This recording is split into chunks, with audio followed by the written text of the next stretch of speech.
Hello friends, नमस्कार प्यारे बच्चों, शुभाशीष। मैं उत्तम सिंह राणा और मैं आज आपके लिए बहुत ही अच्छा चैप्टर एक भाषा का लाया हूँ, संज्ञा या नाउन। जब भी हम व्याकरण सीखना प्रारंभ करते हैं तो सबसे पहले हम बच्चों को बताते हैं संज्ञा क्या होती है, इसकी पहचान कैसे की जाती है, संज्ञा के भेद या संज्ञा कितने प्रकार की होती है। तो ये सब मैं आज इस चैप्टर में क्लियर करने वाला हूँ। और ये इतना महत्वपूर्ण है कि आप क्लास 5th के बाद, 8th के बाद, 10th के बाद या 12th के बाद कोई भी कंपटीशन देंगे, जहां भी भाषा पूछी जाती है या व्याकरण पूछी जाती है, उन सभी जगह संज्ञा से संबंधित प्रश्न अवश्य पूछे जाते हैं। संज्ञा से संबंधित क्या क्या प्रश्न पूछे जाते हैं, इसकी सूची में लास्ट में 25 इंपोर्टेंट क्वेश्चन की आपको बना के डाल रहा हूं। उनके आंसर मैंने नहीं लिखे हैं, वो आंसर आपने इस वीडियो को देख के खुद ही तैयार करने हैं। अगर आपने वो 25 क्वेश्चन के आंसर खुद तैयार कर लिए तो मैं समझ लूंगा कि आपकी समझ में नाउन या संज्ञा अच्छे ढंग से आ चुका है। और हाँ, अगर आपको मेरा चैनल अच्छा लगता है तो मेरा चैनल उलाना चैम्प्स नाम से जो ये चैनल है, इसको सब्सक्राइब जरूर कीजिएगा और वीडियो को लाइक जरूर कीजिएगा और शेयर जरूर कीजिएगा। चलिए बिना देरी किए हुए शुरू करते हैं, संज्ञा या नाउन। तो सबसे पहले हम समझेंगे संज्ञा क्या होती है। तो संज्ञा उस विकारी शब्द को कहते हैं। विकारी शब्द यहाँ पे इसलिए लिखा गया है कि संज्ञा का जो शब्द होता है उसमें विकार उत्पन्न होते हैं। विकार होना मतलब थोड़ा चेंजिंग आती है। जैसे अब चेंजिंग, बदलाव क्यों आता है, उसमें चेंजिंग क्यों आती है? या तो उसका रूप मतलब वचन बदलने के कारण, या लिंग बदलने के कारण, या किसी भी अन्य कारण से। जैसे हमने कहीं पे गाय लिखा तो कहीं पे अगर ज्यादा है तो हम गायें लिख देते हैं, तो ये विकार उत्पन्न हो गया इसमें। ठीक है ना। तो जिन शब्दों में विकार उत्पन्न होता है वो विकारी शब्द होते हैं। तो संज्ञा उस विकारी शब्द को कहते हैं जिससे किसी वस्तु, स्थान, भाव और जीव के नाम का बोध होता है। इससे किस किस का बोध होता है? या तो वस्तु का नाम, या स्थान के नाम, या भाव का नाम, या जीव का नाम। इसकी कई सारे ढंग से हम परिभाषाएं रख सकते हैं। जो आपको अच्छा लगता है उसको आप उस हिसाब से आप तैयार कीजिए। दूसरे शब्दों में हम कह सकते हैं किसी प्राणी, वस्तु, स्थान या भाव के नाम को संज्ञा कहते हैं। बहुत छोटी सी बात है समझने के लिए। इसको अगर आपको कहीं दिक्कत होती है तो आप इस ढंग से भी समझ सकते हैं कि दुनिया में जितने भी नाम वाले शब्द हैं वे सब संज्ञा है। यानी नाम वाले शब्द जिनका कुछ ना कुछ नाम होता है, चाहे वो प्राणी का नाम हो, चाहे जगह का नाम हो, चाहे वस्तु का नाम हो, और एक थोड़ा सा जरा कठिन सा थोड़ा समझने के लिए होता है भाव का नाम। ठीक है ना। भाव का मतलब जो गुण, दोष, दशा आदि का जिससे पता चलता है किसी चीज का, तो वहां पे जो नाम हम प्रयुक्त करते हैं वो भी संज्ञा होता है। ठीक है ना। तो दुनिया में जितने भी नेमिंग वर्ड हैं, जितने भी नाम वाले शब्द हैं, चाहे वो वस्तु का नाम हो, चाहे प्राणी का नाम हो, चाहे स्थान का नाम हो, या चाहे भाव का नाम हो, वो सब कहलाते हैं संज्ञा। इतना आपको याद रखना है।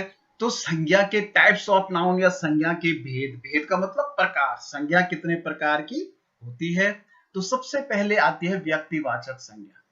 अब व्यक्तिवाचक संज्ञा की जो पहचान है, इसके नाम से ही है, प्रॉपर नाउन जिसे कहते हैं। व्यक्ति मतलब व्यक्ति विशेष की जो पहचान कराता है। अब व्यक्ति विशेष का मतलब केवल व्यक्ति से नहीं है, कोई सी, मतलब जैसे एक हाथी है, हाथी तो पूरी एक जाति है। ठीक है ना। तो लेकिन अगर किसी हाथी का नाम ऐरावत है तो वो व्यक्ति विशेष हो गया, क्योंकि दुनिया में जो, हाँ, जिस नाम, जिसकी एक अपनी पहचान होती है दुनिया में, उसी को हम व्यक्ति विशेष या व्यक्तिवाचक संज्ञा कहते हैं। ऐरावत नाम से कोई दूसरा हाथी नहीं होगा। अगर होगा भी तो उसका वो एड्रेस नहीं होगा जो एड्रेस इस ऐरावत का है। ठीक है ना। तो जिस शब्द से किसी विशेष व्यक्ति, वस्तु या स्थान का नाम का बोध हो, वो व्यक्तिवाचक संज्ञा कहलाती है।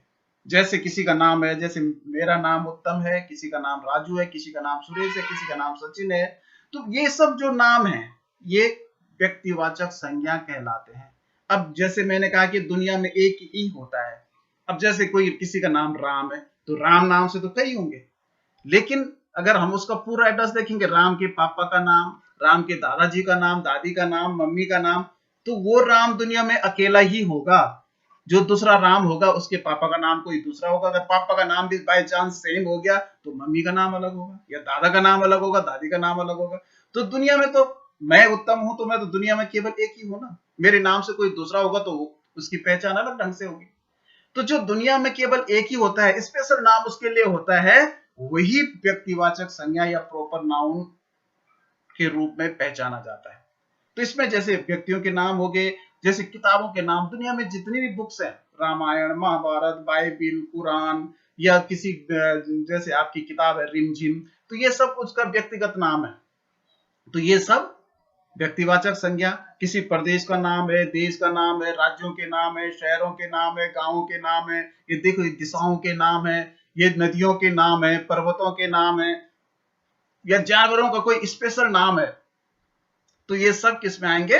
व्यक्तिवाचक संज्ञा में। इसको आपको ढंग से समझना है। ये संज्ञा की पहचान पे, अलग अलग पहचान कराने पे बहुत बार क्वेश्चन पूछे जाते हैं और बच्चे वहां पे चकरा जाते हैं। अब बात करते हैं जातिवाचक संज्ञा। तो कॉमन नाउन क्या होता है? जातिवाचक संज्ञा, जिससे पूरे दुनिया में की चीजें सम्मिलित हों। जैसे मैंने पशु बोला तो सारी दुनिया के पशु उसी में आ गए, कवि बोला तो सारी दुनिया के कवि उसी में आ गए, कुत्ता बोला तो सारी दुनिया के कुत्ते उसी में आ गए। तो जो पूरी एक जाति का बोध कराते हैं वो जातिवाचक संज्ञा या कॉमन नाउन कहलाती है। तो जैसे व्यक्ति विशेष, स्थान विशेष, वस्तु विशेष की जाति बताने वाले शब्द को जातिवाचक संज्ञा कहते हैं। ठीक है ना? तो जैसे बिल्ली है तो पूरी दुनिया की बिल्ली इसी में है, नदी है पूरी दुनिया की नदी इसी में है, पहाड़ है पूरी दुनिया के पहाड़ इसी में है, महासागर है तो सारी दुनिया में जितने भी महासागर हैं इसी में आते हैं। अगर महासागर की जगह हमने किसी महासागर का नाम बोल दिया, हिंद महासागर, प्रशांत महासागर, तो वहां पर वो व्यक्तिवाचक संज्ञा हो जाता है। लेकिन अगर हमने महासागर, महाद्वीप बोला, मनुष्य बोला, लड़की बोला, लड़का बोला, तो जहां से पूरी दुनिया की जाति, पूरी जाति का जो बोध करवाते हैं जो शब्द, वो जातिवाचक संज्ञा कहलाते हैं। दूसरा होता है भाववाचक संज्ञा, एब्स्ट्रैक्ट नाउन। किसी भाव, गुण, दोष, दशा और अवस्था का ज्ञान करवाने वाले जो शब्द होते हैं वो भाववाचक संज्ञा कहलाते हैं। जैसे बचपन है, बुढ़ापा है, क्रोध है, प्रसन्नता है, प्रेम, आश्चर्य, लालच, जवानी, ये सब शब्द जो है ये भी नेमिंग वर्ड है। यहाँ पे आपने समझना है। अब नेमिंग वर्ड का मतलब ये नहीं कि केवल नाम ही नाम है, ये भी हम किसी का बचपन भी एक नेमिंग वर्ड है, जिसमें बच्चे के लक्षण दिखाई देते हैं उसको हम बचपन कहते हैं। यहाँ पे मैं बताऊं भाववाचक संज्ञा क्या होती है, कि जो ये ऐसे नेमिंग वर्ड होते हैं जिनको हम केवल महसूस कर सकते हैं, जिनके केवल लक्षणों को हम जानते हैं, जिसको हम टच नहीं कर सकते। जैसे किसी कोई बच्चा है उसके अंदर बचपन है, तो बचपन हमें दिख रहा है कि उसके अंदर बचपन है, लेकिन हम बचपन को छू नहीं सकते। बच्चे को तो छू सकते हैं लेकिन बचपन को नहीं छू सकते, केवल महसूस कर सकते हैं। कि बुढ़ापा है तो कोई बूढ़ा आदमी है, बूढ़ा व्यक्ति, उसी के अंदर जो है बुढ़ापा होता है। तो बुढ़ापा हम देखते हैं कि इसके अंदर बुढ़ापा है, लेकिन बुढ़ापे को टच नहीं करते। अगर हम उस आदमी को टच करते हैं तो उस व्यक्ति को टच कर रहे हैं, ठीक है ना? उसके अंदर का बुढ़ापा जो है उसको टच नहीं कर सकते। वैसी क्रोध है, प्रसन्नता है, तो इन चीजों को, इनको केवल हम भाव महसूस करते हैं जिसको, ठीक है ना, वो भाववाचक संज्ञा होती है। इसको थोड़ा सा समझना है आपको, है इस पे आधारित बहुत सारे प्रश्न पूछे जाते हैं, ठीक है ना? कि जातिवाचक संज्ञा से भाववाचक संज्ञा बनाओ, या विशेषण से भाववाचक संज्ञा बनाओ, या क्रिया से भाववाचक संज्ञा बनाओ।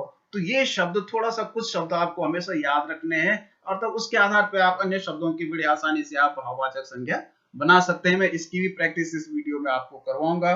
एक है समूहवाचक संज्ञा, कलेक्टिव नाउन। तो ये तो देखिए नाम से ही है, समूह मतलब कलेक्टिव या ग्रुप जिसे कहते हैं। वे शब्द, संज्ञा शब्द जो किसी समूह या समुदाय विशेष की स्थिति को प्रकट करते हैं, उन्हें समूहवाचक संज्ञा या समुदायवाचक संज्ञा भी कहते हैं।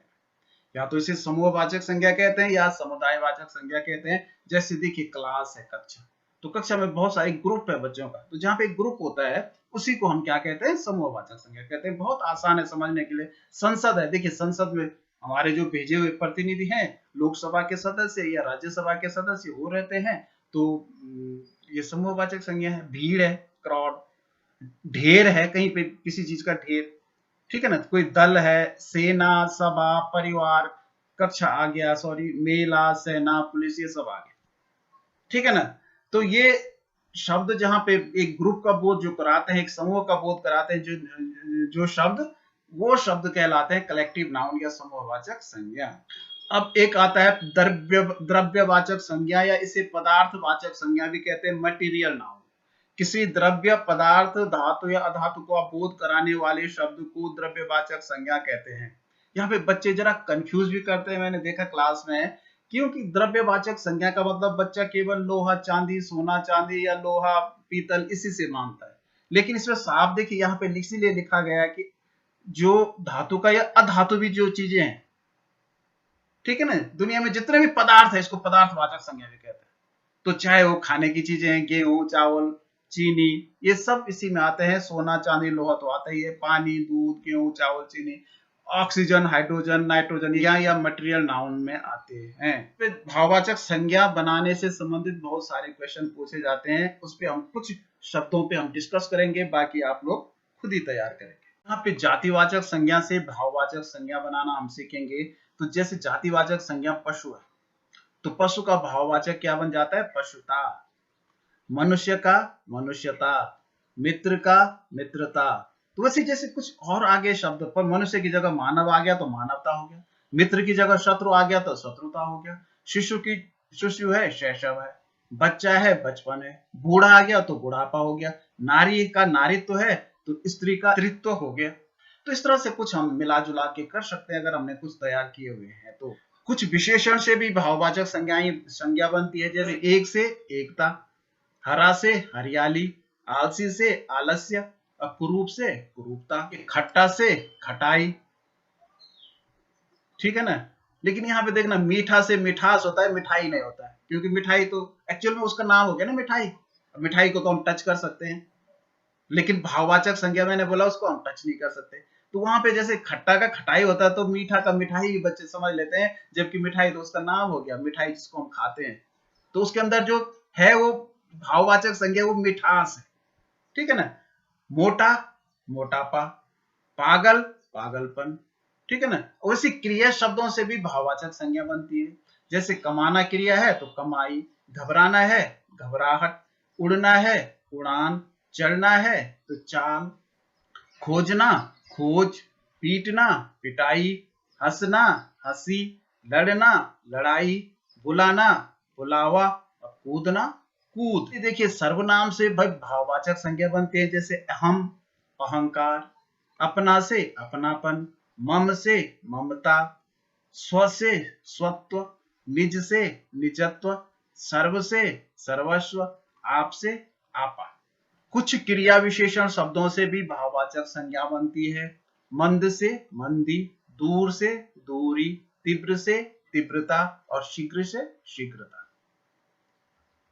कुछ अव्यय शब्द होते हैं, इनसे भी भाववाचक संज्ञा बनती है, जैसे थकान से थकावट, शाबाश से शाबाशी, वाह वाह से वाहवाही, धिक्क से धिक्कार। तो ये अव्यय शब्द हैं, इनसे ये भाववाचक संज्ञा बन रही है। तो इस तरह से आप समझ गए होंगे कि भाववाचक संज्ञा के शब्दों की पहचान हम कैसे करें। जब इस पे आधारित कई बार प्रश्न बहुत ज्यादा पूछे जाते हैं, और इसको अगर आप ढंग से समझ गए तो आपका एक चैप्टर हमेशा के लिए ये क्लियर हो गया। अब इस पे आधारित मैं 25 प्रश्नों की एक लिस्ट इसमें भेज रहा हूं, तो मुझे विश्वास है अगर आप इसको, वैसे तो इसी वीडियो में इन सब के आंसर मिल जाएंगे, फिर भी अगर किसी आंसर में आपको थोड़ा कंफ्यूज है, आप दिक्कत होती है, तो आप नेट पे इसको सर्च कर सकते हैं। संज्ञा के कितने भेद होते हैं इसमें से आपको बताना है। स्त्रीत्व शब्द में कौन सी संज्ञा है, निम्नलिखित में से कौन सा शब्द संज्ञा है। ये है कुद, क्रोधी, क्रोध, क्रोधित। भाववाचक संज्ञा की पहचान करिए, इसमें से बताना है आपने। व्यक्तिवाचक संज्ञा की पहचान करिए, जातिवाचक संज्ञा की पहचान करिए, सुंदरता में संज्ञा है, कौन सी संज्ञा है इसमें से बताना है, कौन सा शब्द भाववाचक है इसमें से आपको बताना है कि भाववाचक संज्ञा कौन सा शब्द है। रमेश ने सुरेश के साथ मित्रता का निर्वाह किया, इसमें भाववाचक संज्ञा है, इसमें से कौन भाववाचक संज्ञा कौन सी है। राष्ट्रपति भवन में संज्ञा कौन सी है इसमें से बताना है, कौन सा शब्द भाववाचक संज्ञा है इसमें से आपको बताना है भाववाचक संज्ञा। विशेषण से बना भाववाचक संज्ञा है, इसमें से कौन सा भाववाचक संज्ञा विशेषण से बनी है। बुढ़ापा शब्द में कौन सी संज्ञा है ये आपको बताना है। कौन सा शब्द भाववाचक नहीं है? मिठाई, चतुराई, लड़ाई, उतराई। ठीक है। कौन सा शब्द जातिवाचक संज्ञा नहीं है? जवान, बालक, सुंदर, मनुष्य। बुलाना से भाववाचक को पहचानिए। बुला, बोलना, बुलावा, इनमें से कोई नहीं। मानवता भाववाचक संज्ञा का विशेषण रूप होगा। मनुष्य, पुरुष, दानव, मानव, दानव, इनमें से क्या होगा? भाववाचक संज्ञा शब्द कौन सा है? लालिमा, अनुच्छेद, निराश, विवाह। नदी संज्ञा का कौन सा भेद है? जातिवाचक, भाववाचक, व्यक्तिवाचक या समूहवाचक।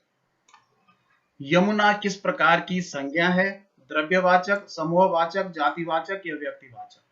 कौन सा शब्द भाववाचक संज्ञा है? मिठास, मीठी, मिठाई, मीठा। कक्षा शब्द हिंदी व्याकरण के अनुसार संज्ञा के भेदों की किस श्रेणी में आता है? व्यक्तिवाचक, जातिवाचक, भाववाचक या समूहवाचक, इनमें से आपको बताना है।